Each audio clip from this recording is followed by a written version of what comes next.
Hello everyone, I am indeed glad that you have joined me on this journey of finding ways to improve your relationship and enjoy the best that life has to offer you and your partner. If you have ever read or listened to any of my messages, you will notice that I am constantly encouraging you to seek help for your marriage, whether you believe you have issues or not. And that's because I believe that even if you think it is great now, it can certainly be better. My messages are based on the inner workings of what keeps a marriage together and what tears it apart. Thanks for sending me all your comments, your feedback, and questions as they help me talk about the issues that are of very great importance to you. I am here to help. I am here to assist. I am here to make it better for you.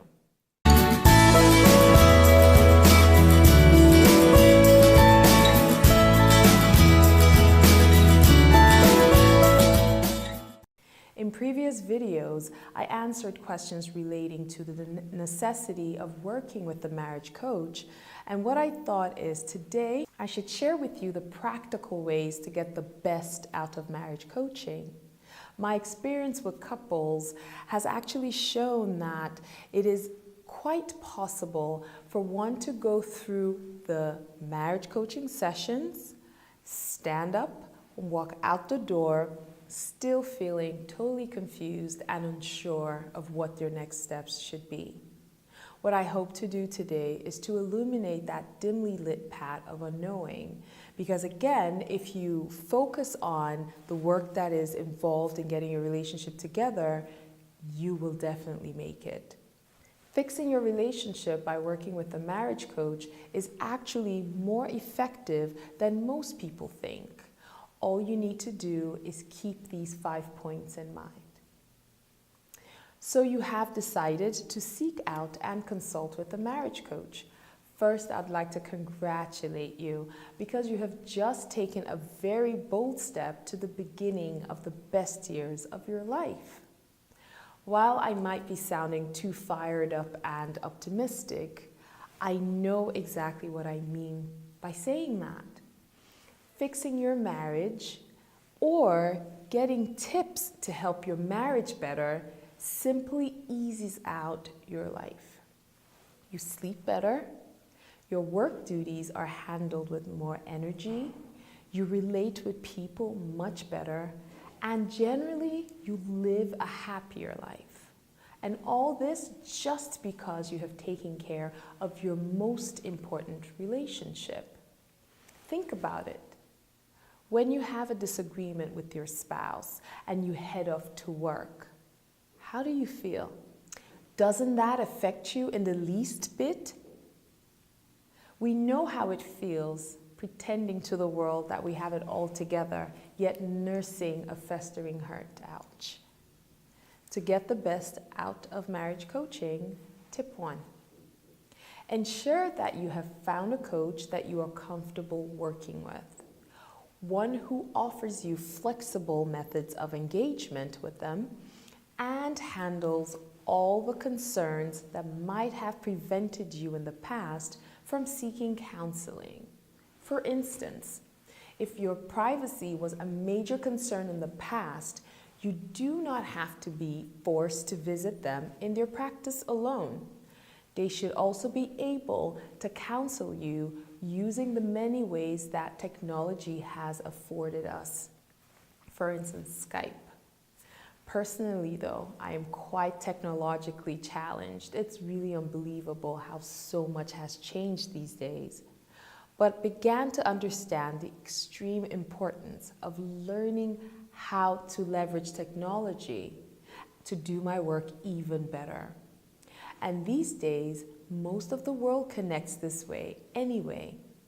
I've actually coached a few couples who, during our periods of sessions, were in different continents from each other and me. So that's 3 continents in one call.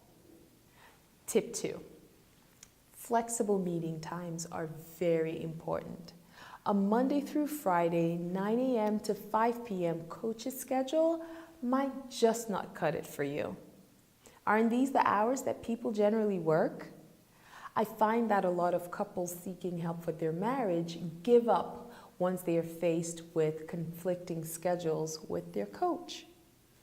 Flexibility will help answer the question, how can we get counseling with such a hectic schedule? There's so many different ways that you can actually get your marriage back on track without having to go sit in someone's office or see them between 9 and 5.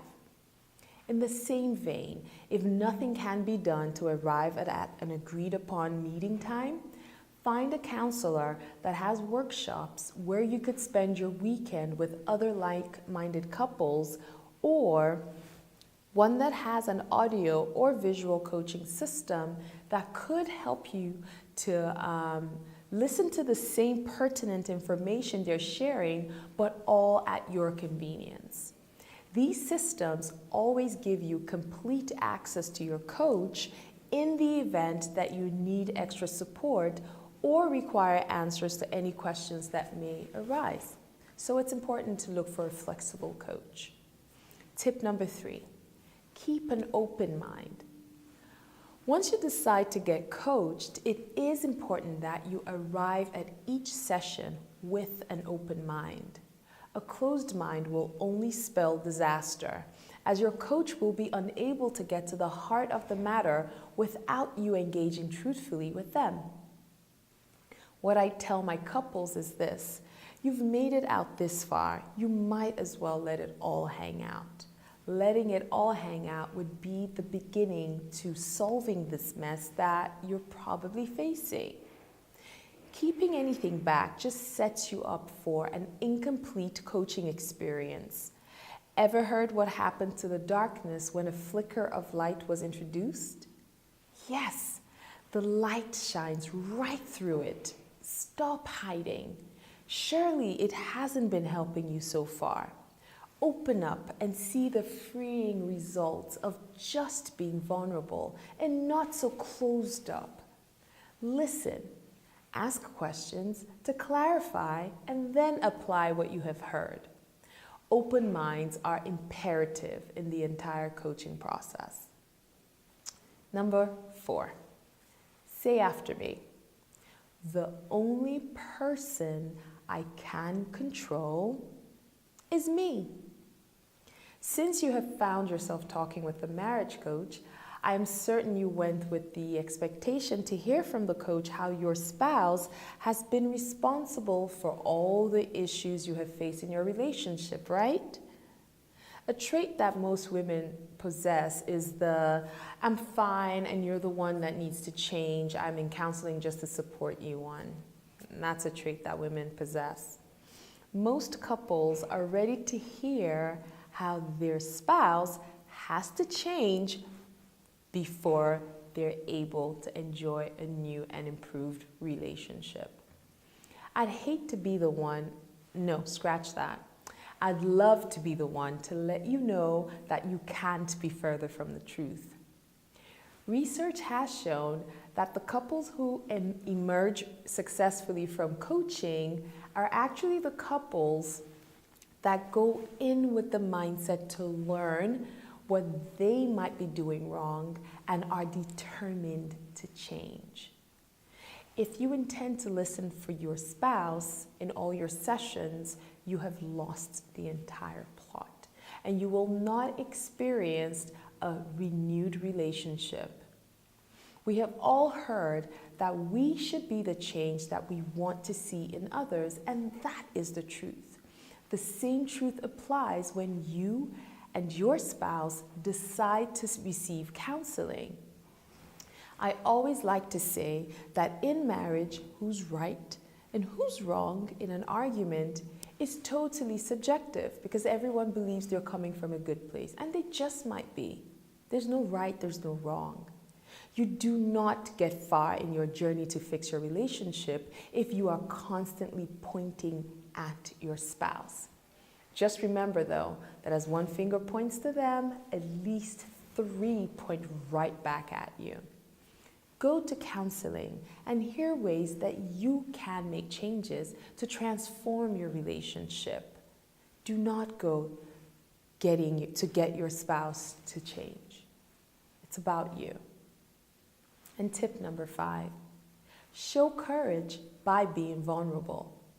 Finally, I always advise couples that being courageous will help them get the best out of marriage counseling. What do I mean by being courageous? In worldly terms, I actually mean the opposite. I want you to go to counseling with the intention of being absolutely vulnerable. Not quite what you expected to hear, huh? Well, I'm pleased to let you know that embracing vulnerability is not cowardly as most people think. Your true feelings are made bare, helping your coach find the fixes that are best fit for your relationship. It is then all left for you to accept and implement your suggestions if you truly want to see any changes in your relationship. For everyone who really wants to know, vulnerability doesn't mean weakness, as widely misunderstood by many. It actually stems from a Greek word that means courage. Courage to step away from your comfort zone. Anyone who is able to bare their soul, regardless of what they fear the outcome to be, and anyone who is open-minded enough to take and implement suggestions from someone is actually a hero, not a zero. Sorry, I know that was corny. I'm just gonna help myself. Again, the purpose of seeing a marriage coach is totally defeated if you do not know the ways in which you can get the best out of that encounter. Time is precious, and so is money. So why waste your time going through a process without knowing what to do to make it count? May courage be yours as you begin working towards achieving your goal of a better marriage. Thanks for listening, and I hope this time you begin working towards your goals to getting a better marriage.